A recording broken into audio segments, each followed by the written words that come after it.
मेरा नाम नीलम है। मेरी उम्र करीब 28 साल की है।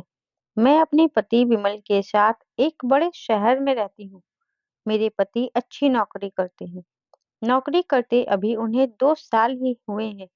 हमारी शादी को अभी 1 साल हुआ है। शादी के बाद मैं उनके साथ यही रहने आ गई।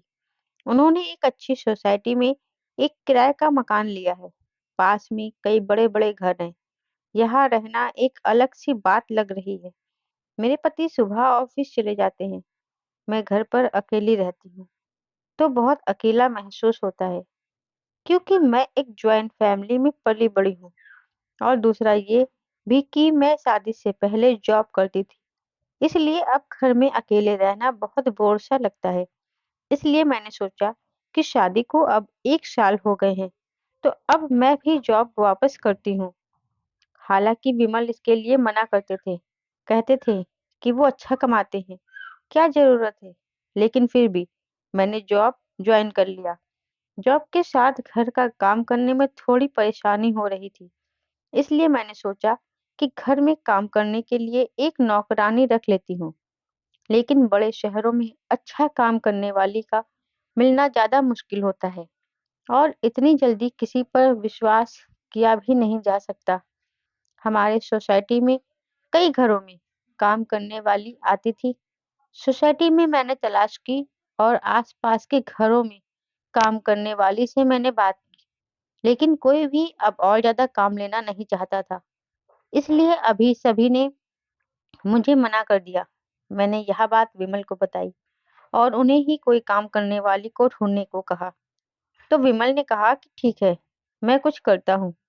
और कुछ ही दिन के बाद उन्होंने घर पर एक काम करने वाली को रख लिया। विमल उन्हें पहले से जानते थे। शादी के पहले विमल वहां से अपने लिए खाना मंगवाते थे।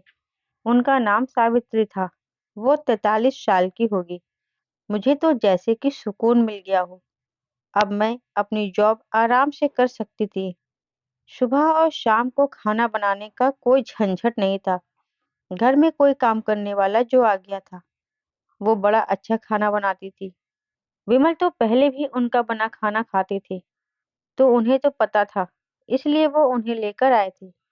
मेरे पति सुबह जल्दी जॉब पर जाते थे। मैं उनके बाद जाती थी और उनके पहले ही आ जाती थी। मेरे आने तक सावित्री काम करने आ जाती थी, इसलिए घर की चाबी उनके पास भी रहती थी। शाम को आते समय मैं कुछ समय सोसाइटी के महिलाओं से बात किया करती थी। लगभग सभी को अब मैं जानती थी। शाम को सोसाइटी की सारी महिलाएं भी घूमने बाहर निकला करती थी।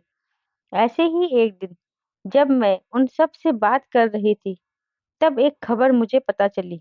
हमारे घर से थोड़ी दूर पर ही एक परिवार रहता था।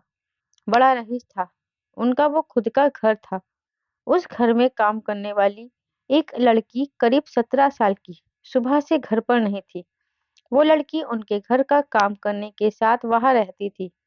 वो आंटी बता रही थी कि वो सुबह जब जल्दी उठी, तब वो लड़की घर पर थी ही नहीं। फोन किया तो उसका फोन भी स्विच ऑफ था। सोसाइटी में किसी ने उसे जाते नहीं देखा।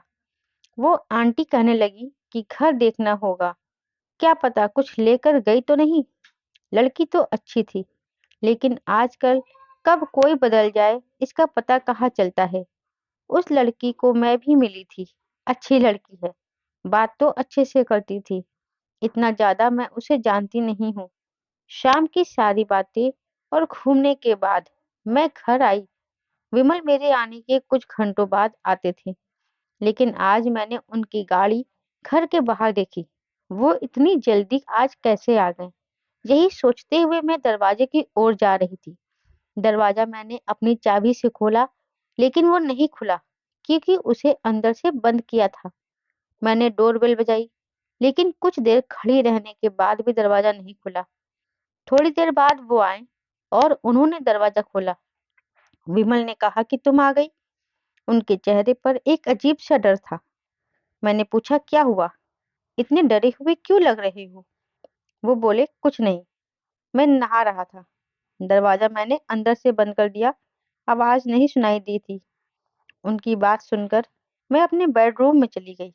सुबह से घर से बाहर थी तो मुझे बड़ी थकान हो रही थी।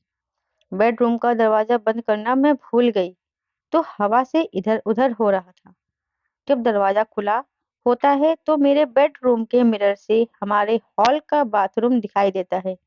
मैं मिरर के आगे खड़ी होकर अपना मेकअप निकाल रही थी कि मुझे वो लड़की मिरर में दिखी, वो भी हमारे हॉल के बाथरूम में। विमल भी उसी बाथरूम में घुसा जिसमें वो लड़की पहले से ही थी। यह सब मैंने क्या देखा, मुझे यकीन ही नहीं हुआ। इतना दिखने के बाद मेरे बेडरूम का दरवाजा बंद हो गया हवा से। मुझे अब बाहर का कुछ दिखाई नहीं दे रहा था। मैं अपना सर पकड़कर अपने बिस्तर पर बैठ गई और मेरे मन में अजीब-अजीब ख्याल आने लगे। मैं विमल पर शक करने लगी कि कहीं विमल उसके साथ कुछ गलत। लेकिन फिर मैंने किसी तरह अपने दिमाग में चल रही उथल-पुथल को शांत किया और फिर मैं सोचने लगी कि बाहर जाकर देखूं और जो भी मैंने देखा वो सब गलत हो। मैं धीरे-धीरे अपना बेडरूम का दरवाजा खोलने के लिए गई। मैंने दरवाजा खोला तो बाथरूम का दरवाजा तो खुला था। विमल और वो लड़की दोनों ही वहां नहीं थे। मेरी स्थिति उस समय क्या थी मैं वही बता भी नहीं सकती।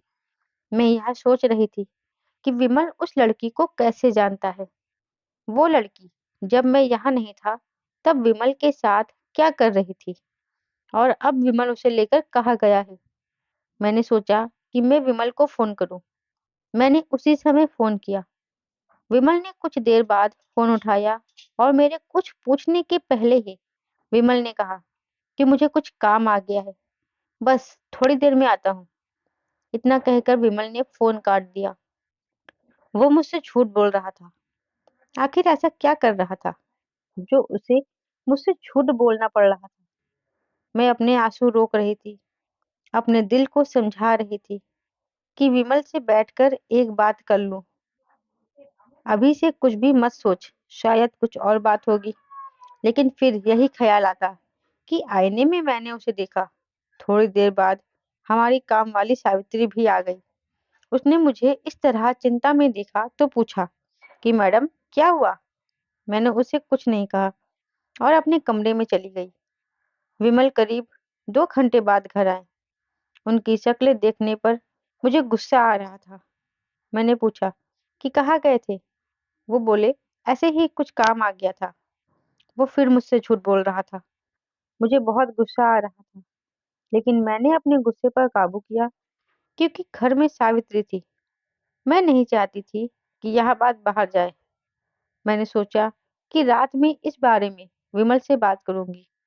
हम लोग दोनों खाने के लिए टेबल पर बैठे थे। सावित्री खाना लगा रही थी। खाना लगाने के बाद सावित्री बोली कि साहब बहुत अच्छा काम किया आज आपने। विमल बोले कि थोड़ा और लेट होते तो बस छूट जाती, इसलिए मैं आते ही चला गया। मैंने पूछा क्या बात हो रही है। सावित्री बोली कि मैडम वो लड़की थी जो यहाँ पड़ोस में उनके यहाँ काम करती थी और रहती थी। मैंने उनकी बात काटते हुए कहा, हाँ सोसाइटी में बात हुई, मेरी वो सुबह से नहीं है, कहाँ है। सावित्री ने फिर कुछ ऐसा बताया जो मैंने सोचा भी नहीं था। सावित्री ने कहा कि वो एक छोटे गांव की है। घर की हालत ठीक ना होने के कारण उसे यहाँ काम करना पड़ रहा था। लड़की अपने घर जाना चाहती थी लेकिन उस घर की मालकिन उसे जाने नहीं दे रही थी। उसे पैसे भी नहीं दे रही थी और उससे दिन में ढेरों काम करवाती थी। उस घर में दिन रात उसे 8 लोगों का काम करना पड़ता था। जब वो काम पर लगी थी तब सिर्फ 2 ही लोग थे लेकिन थोड़े दिन बाद वो 8 लोग हो गए, उन्हीं के परिवार के। उसने काम छोड़ने और जाने को कहा तो उन्होंने उसे कहा कि तुम नहीं जा सकती जब तक हमें कोई और दूसरी काम वाली नहीं मिल जाती। उसके पैसे भी नहीं दिए। काम करने वाली मिलना मुश्किल है, वो भी इतने बड़े परिवार के लिए। वो कैसे भी यहाँ से निकलना चाहती थी। उस घर की मालकिन उस पर नजर रखती थी। उसकी हालत के बारे में मुझे पता चला। वो उस दिन सुबह आपके जाने के बाद यहाँ आ गई। आप लोग गए तब भी वो यही थी, बहुत रो रही थी। मैंने साहब को सारी बात बताई। अभी आपसे ज्यादा मैं साहब को जानती हूँ, इसलिए मैंने आपको नहीं उन्हें बताया। उसकी मदद करने को कहा, इसलिए साहब उसे उसके घर की बस में बैठाकर अभी आए हैं। सावित्री की बात सुन मैं हैरान हो गई, और मैं अपने पति पर शक कर रही थी, वो भी खत्म हो गया था। तभी विमल ने कहा कि इसलिए मैं ऑफिस से जल्दी आया था। जब मैं आया तो वो बाथरूम में छिपी थी, डरी हुई थी। मैं उससे बात कर ही रहा था कि तुम आ गई, और फिर वो बाथरूम में छुप गई। इतना सब जल्दी में हो गया कि तुम्हें बताने का समय ही नहीं मिला, और मैं उसे लेकर बस अड्डे चला गया। तुम्हारा फोन आया तो मैंने सोचा कि घर जाकर आराम से सारी बात बताऊंगा। लड़की सीधी थी, वो खुश थी कि अपने घर जा रही है।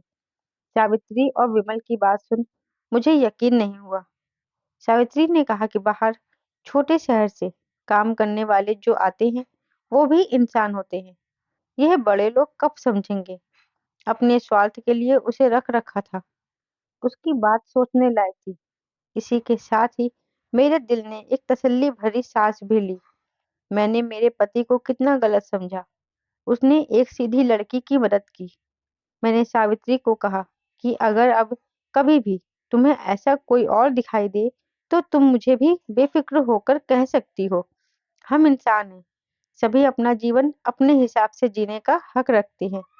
आपको यह कहानी कैसी लगी मुझे कमेंट बॉक्स में जरूर बताएं, और आगे इसी तरह की अच्छी कहानियां सुनने के लिए मेरे चैनल को सब्सक्राइब करना मत भूलें। धन्यवाद।